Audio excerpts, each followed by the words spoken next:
Alors, est-ce que vous me recevez? Est-ce que vous m'entendez tous? Stéphane, bonsoir, vous faites encore ça le comble. Eh ben bonjour, bonjour du large du Cap-Vert. J'ai commencé par les images pour vous montrer la mer toute plate, ça change de ce qu'on a vu jusqu'à maintenant. Le beau ciel et le bateau qui glisse sur l'eau. C'est un moment agréable.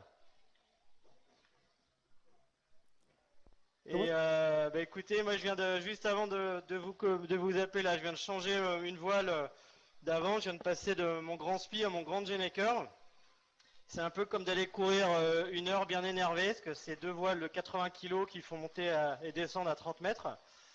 Donc je me suis pas ennuyé, et me voilà en sueur à l'intérieur du bateau où il fait 35 degrés. Si vous avez froid à Boulogne, vous savez où il faut venir en ce moment, au large de l'Afrique, il fait chaud. Est-ce qu'on peut venir vous voir, Stéphane? Est-ce qu'on peut débarquer sur le bateau? Est-ce que quoi, pardon, faut parler bien fort, parce que j'entends, il y a beaucoup de bruit dans mon bateau. Est-ce est-ce qu'on peut venir passer quelques jours sur votre bateau là? Ben, avec un bon hélicoptère qui a une forte autonomie, il doit y avoir des possibilités, ouais. Mais bon, c'est pas tout le temps comme ça. Mais dans une course aussi longue, il faut savoir profiter de ces moments-là. C'est des bons moments. Ça me permet de tout inspecter sur le bateau. Là, je suis en train de faire des réparations. J'ai un système de régulation de l'énergie qui manque, ce qui marche pas. Donc c'est l'occasion de le réparer. Et puis j'en ai profité aussi pour essayer de me reposer, me laver ce matin, bien me prendre soin de moi aussi avant le poteau noir dans 2 jours. Et là, ça va être une autre paire de manches avec des orages, des rafales et 2, 3 jours où je vais pas m'ennuyer. Bon, c'est gentil de vous être fait beau pour nous, merci.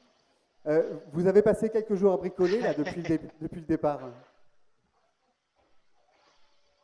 J'ai passé beaucoup. Pardon, vous pouvez répéter, j'entends pas toujours très Ouais, bien. vous avez passé beaucoup de temps à bricoler depuis le départ.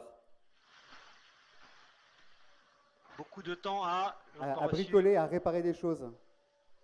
À bricoler, oui, oui, oui. Malheureusement, c'est que des petites choses. Globalement, le bateau va bien, mais j'ai eu des petits ennuis qui me font perdre du temps. Puis là où j'ai perdu beaucoup de temps, c'est derrière Madère. En fait, j'avais le SPI, donc cette grosse voile en forme de parachute. Et à un moment, j'ai commis une erreur sur une manœuvre. Je l'ai gardé un petit peu trop longtemps. Le SPI, j'ai été gourmand. Et en gros, il est parti s'enrouler avec une autre voile. Et je peux vous dire que c'est pas de la rigolade parce que s'en est suivi un combat de catch sur le pont de 4 heures pour tout récupérer sans rien abîmer. Et puis après, il m'a fallu plus de 2 jours à l'intérieur pour tout démêler. 2 jours parce qu'il fallait pas oublier de continuer à faire avancer le bateau, faire la météo, faut bien que je mange, que je dorme, etc. Donc c'était des journées éprouvantes. Et puis, en même temps, quand ces voiles se sont emmêlées, j'ai eu ce problème d'énergie. En fait, j'ai 3 systèmes pour produire de l'énergie à bord. J'ai ce qu'on appelle des hydrogénérateurs, c'est des petites hélices qui tournent à l'arrière du bateau. Et puis il y a le régulateur d'un de ces générateurs qui a eu un problème. Toute l'huile s'est vidée dans le bateau, donc c'est toujours très sympa.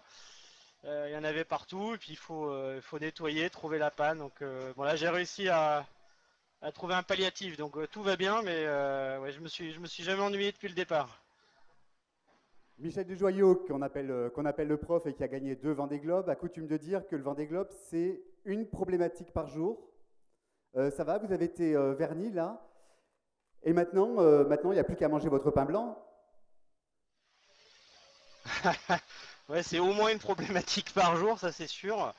Déjà, il y en a toujours une au niveau météo. Parce que même là, si les conditions sont bonnes, c'est des conditions stratégiquement compliquées. Là, je viens de pas mal subir le dévent de l'archipel du Cap-Vert. Et puis surtout, on a une petite subtilité sympathique, c'est que dans cette course, pour l'instant, plus on est devant, plus c'est favorable. Et donc ça crée des écarts pas possibles. Alors déjà, ce sont des bateaux qui sont Banque Populaire, Safran, etc., des bateaux qui sont plus rapides, mais ils bénéficient de conditions vraiment plus favorables. Par exemple, là où je passe, moi je suis à 11 nœuds, Et eux, ils étaient à 18 nœuds, donc presque le double. Voilà, donc c'est comme ça. Donc il faut essayer de déjouer ces pièges. La course est longue et puis il y aura peut-être des scénarios équivalents dans l'autre sens. Après, il y a les choix de voile. Alors sur un bateau comme un IMOCA, les changements de voile, c'est des choses lourdes. Et il faut pas se tromper. Et à ce jeu-là, j'ai pas été bon au début de la course. J'étais persuadé qu'un peu comme sur le Tour de France, tout le monde allait partir à un faux rythme, s'observer un petit peu. Et puis, bah non, non, pas du tout. Tout le monde est parti sur un sprint comme si on allait traverser la baie du golfe de Gascogne. Et donc je me suis fait surprendre. Et bah, à chaque fois, bah, les changements de voile avec un temps de retard, ça m'a fait un petit peu de mal. Mais bon, voilà, c'était une première confrontation sur ce circuit, donc j'ai compris beaucoup de choses et maintenant j'ai décidé d'arrêter de faire des erreurs.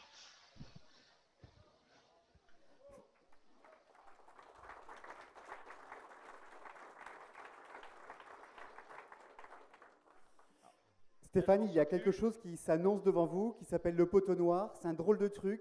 Est-ce que vous pouvez nous expliquer la complexité de la chose en une minute?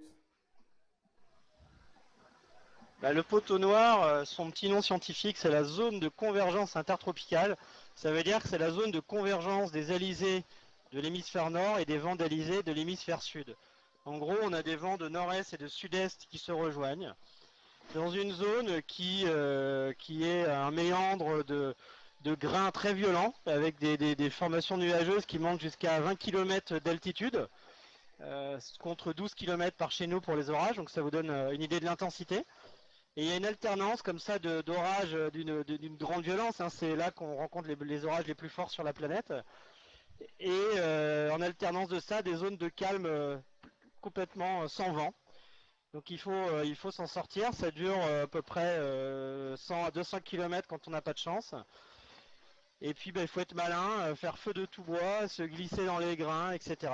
Donc à ce petit jeu-là, bah, nos copains de devant, ils ont été bien vernis parce qu'ils ils ont eu un poteau noir très court, ils sont passés très facilement en une journée. Donc j'espère que ce sera pareil pour nous les suivants, mais j'ai l'impression que le poteau noir qui nous attend est une autre mouture un peu plus corsée. Faut savoir que le poteau noir, c'est comme une onde qui se déplace nord-sud. Donc quand on a de la chance, eh bien l'onde va vers le nord quand nous on va vers le sud. Et quand on n'a pas de chance, eh bien on est sur une ondulation sud qui nous accompagne. Donc ça peut durer, ça m'est déjà arrivé de rester là-dedans 3-4 jours. Donc c'est très dur nerveusement. Ça peut être dangereux pour le bateau parce que si on a beaucoup de toile et qu'on est pris dans des grains, ça peut être gênant. Et puis c'est fatigant parce que si on veut pas rester longtemps là-dedans, bah c'est vraiment pas le moment de dormir. Donc il va falloir que je sois bien concentré. C'est pour ça que là j'ai une nuit assez calme qui me tend les bras. Je pense que ça va être la nuit la plus calme depuis le début.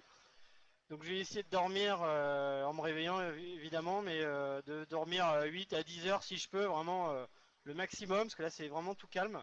Parce qu'après, pendant 2-3 jours, je vais dormir quasiment quelques heures par jour, donc faut emmagasiner maintenant. Stéphane, je passe le micro aux 200 personnes qui sont dans la salle. Asseyez-vous, restez tranquille. Non, Eh ben, Stéphane, bonsoir. Pierre-Christophe Baguet, je ne sais pas si tu reconnais ma voix.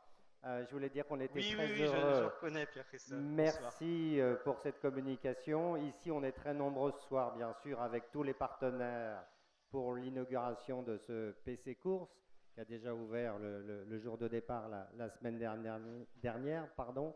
Et nous avons le grand plaisir aussi d'être avec des personnes que tu aimes par-dessus tout, Bénédicte, Margot et Gabriel, voilà, qui sont là. Donc on peut applaudir aussi tes fans de terre, comme on dit, voilà. Il y a Margot et Gabriel qui te regardent et qui te font un petit coucou. Donc je voulais te dire que ce PC, le premier week-end, il a accueilli à peu près 250 personnes. Ce week-end, c'était 500 personnes. Donc je ne sais pas si tu vois, toute la ville de Boulogne est avec toi. Et encore un grand merci du fond du cœur au nom de tous les partenaires ici présents. Tout le monde est là. Eric est là, Grégoire est là, Philippe Léodéo est là, voilà. Tout le monde et les partenaires bien sûr aussi boulonnais et surtout les boulonnais. Donc continue comme ça, c'est effectivement en faisant quelques erreurs qu'on progresse. Maintenant il ne te reste plus que l'objectif première place, on compte sur toi. Ouais. Merci à tous. Je suis vraiment très touché que vous soyez si nombreux ce soir. Et c'est vraiment important de pouvoir compter sur votre soutien. La course est longue, il va se passer encore beaucoup de choses. On n'en est qu'au tout début. Et c'est déjà une course difficile. Il y a vraiment beaucoup de choses qui se passent. Et on dirait pas comme ça quand on regarde de loin les petits bateaux se déplacer sur l'écran, mais sur les bateaux il se passe plein de choses. C'est très physique, nerveusement compliqué. Donc ça fait du bien de vous savoir si nombreux. Ça m'aidera à tenir dans les moments durs. Et je vous embrasse tous et à bientôt pour la suite des épisodes. Bonjour Stéphane. Bonjour Stéphane. Eric Randen. Dis-moi Stéphane, tu auras oublié la crème solaire, on dirait que tu es très bronzé là.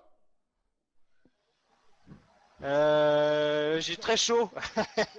J'ai pas trop mis de crème solaire, mais je me suis pas tant exposé. Par contre, j'ai extrêmement chaud. Il faut voir que quand on se rapproche de l'équateur, en gros, ça ressemble à un hammam. Parce que dehors, il fait 35 degrés et c'est saturé en humidité. Puis il n'y a pas d'ombre sur mon bateau. Et à l'intérieur, c'est une boîte en carbone toute noire. Donc c'est vraiment comme le hammam. Là, je bois 5 litres d'eau par jour là, et j'ai très chaud. Une dernière question pour toi Stéphane. Comment va ton matelas? Et le matelas est excellent. Il y a beaucoup de satisfaction sur ce bateau. On a parlé des petits tracas, mais bon, globalement, tout va bien quand même. Et en particulier les éléments de confort comme le matelas qui est vraiment formidable. Pour la prochaine visio, j'essaierai de mettre une caméra pour que vous puissiez voir. Et donc je dors bien, je dors très bien. Le siège sur lequel je suis assis, là, qui est une espèce de siège présidentiel qui est vraiment très bien. Et puis pas mal de petites choses qui ont été préparées sur le bateau pour l'ergonomie qui fait que ça se passe bien. Voilà, donc tout va bien, le moral est bon et il me reste plein de belles choses à vivre. Stéphane, un dernier mot. On a confié le micro à quelqu'un qui vous est cher. Voilà, on vous laisse, faites comme si on n'était pas là. Stéphane, c'est Bénédicte, je suis avec Margot et Gabriel. Tu disais tout à l'heure que c'est important pour toi d'être soutenu. Moi, ça fait 10 ans que je te suis et que je te soutiens, mais c'est la première fois que nous sommes aussi nombreux. On s'est baladé ce week-end dans les rues de Boulogne. C'est absolument incroyable ce qu'a fait la mairie. Il y a ta tête partout, ton nom partout. Les Boulonnais sont complètement à fond. C'est exceptionnel. Tous les sponsors sont là. J'ai Grégoire, j'ai Philippe, j'ai Eric, j'ai Anne-Sophie, Pierre-Christophe évidemment, toute la mairie. Il y a, je sais pas, 100, 200 personnes ici. Donc tu es extrêmement soutenu. C'est époustouflant. Et merci, je suis vraiment touché par tous ces soutiens. Mais c'est vrai que c'est important.